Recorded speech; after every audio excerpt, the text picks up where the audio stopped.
Welcome to rainbow collections 99. చాలా రోజుల తర్వాత మళ్ళీ మీ ముందుకు వస్తున్నామండి.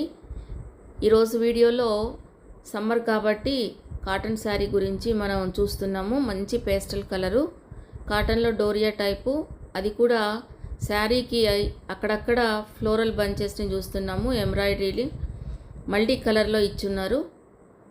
శారీకి కింది వైపున లేస్ మనకు క్లియర్గా కనిపిస్తుంది, స్పెషల్ అట్రాక్షన్గా. శారీ చాలా ఫీల్ గుడ్ ఉన్నటువంటి శారీ. వర్కింగ్ ఉమెన్కి 100% సూటబుల్ అని చెప్పుకోవచ్చు. సో దీనికి విత్ బ్లౌజ్ను కూడా ప్లెయిన్లో ఇచ్చున్నారు. సో మనకు వీడియోలో చూస్తుంటే తెలుస్తుంది. లైట్ పేస్టల్ మీద dark colour multi colour floral బంచెస్ని ఇచ్చున్నారు. చూడడానికి చాలా బ్యూటిఫుల్గా ఉంది. సో ఈ శారీ కనుక మీకు నచ్చితే లైక్ చేయండి, షేర్ చేయండి, సబ్స్క్రైబ్ చేయండి. Thank you.